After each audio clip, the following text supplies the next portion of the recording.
នេះឈ្មោលបងប្អូនតើបានចាប់ដាក់ទេវាមកក្រមគ្រាប់គេពួយលេងគេបោះពួយលេងយកអៀគេមកឃើញទេគេបោះពួយនៅក្នុងទ្រុងធំឃើញទេក្បាច់វាហោះហើរខ្លួនគេមើលក្បាច់វាមួយយ៉ាងដែរតាលោកនេះ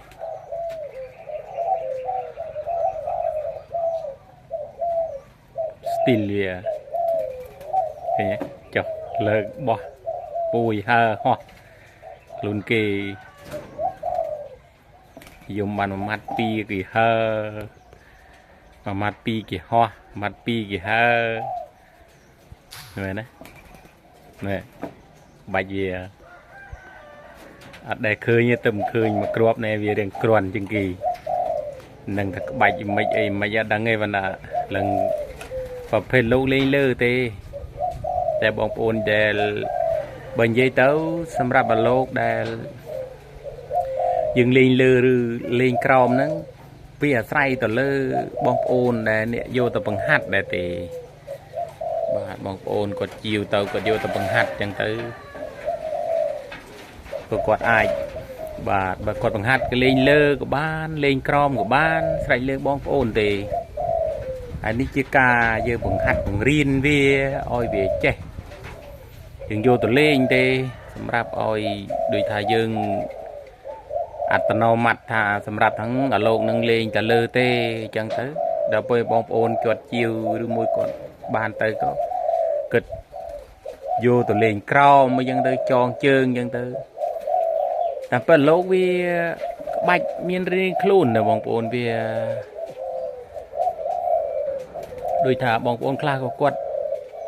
ស្រឡាញ់លេងក្រោមទៅគាត់ប្រវឹកអញ្ចឹងទៅបាទគាត់ប្រវឹកអញ្ចឹងទៅក៏ចេញមកក៏លេងក្រោមបានអញ្ចឹងទៅអានេះឈ្មោលនឹងពីរអានេះ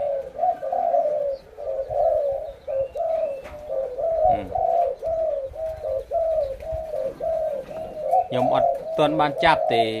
វាបដេញគ្នាពេញទៅទ្រុងនេះអានោះដេញឯនោះ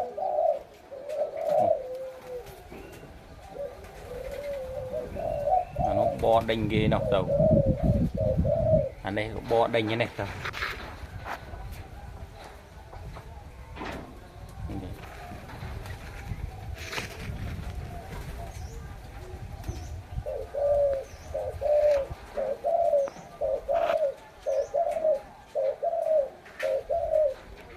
ពីដើមមិញខ្ញុំដាក់ទ្រុងទូចទេបងប្អូនដល់ចឹងវាហោះហើរទៅវាអត់សូវខ្លាឃ្លាំដែរទេដល់ឡូវខ្ញុំរៀបទ្រុងលឹងធំអញ្ចឹងទៅនេះទលាយអញ្ចេះមកនេះដាក់រៀមដាក់ឈើអញ្ចឹងទៅវាហោះវាហើរស៊ីរួយទៅមានទឹកមានអីផឹកចេះទៅក៏រួយទៅក៏មានលក្ខណៈដីច្រាបទៀតនោះដីច្រាបក្រមដាក់ដុំក្រមអញ្ចឹងទៅវាអាចស៊ីទៅក៏ខ្លាឃ្លាំហើរហោះប្រាច់គេហោះហើរទៅណាវាធ្វើម៉េចប្រយ័ត្នការយើងចិញ្ចឹមគឺចិញ្ចឹមដោយក្តីស្រឡាញ់គឺយើងមើលថែអញ្ចឹងឯងបាទតែសម្រាប់បងប្អូនដែលគាត់អ្នកជាវទៅឬមួយក៏អីទៅគាត់ស្រឡាញ់ដូចតែយើងក៏គាត់យកទៅថែដូចតែយើងអញ្ចឹងដែរវាមានអីទេសម្រាប់ការដែលយើងលេងគឺមានតែការមើលថែនេះឯងនោះមួយឈ្មោលហើយនោះនេះនេះទំរៀនងាវនេះនោះអស់ឡើង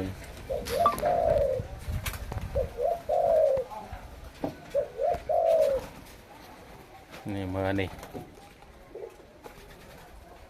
ឈ្មោលនេះមិញបាទអរគុណច្រើនបងប្អូនបើស្រឡាញ់ចំណែកខ្ញុំសូមជួយជាវនឹងឲ្យមេដាយម្នាក់មួយផងបាទអានឹងក៏បដែរហើយនោះ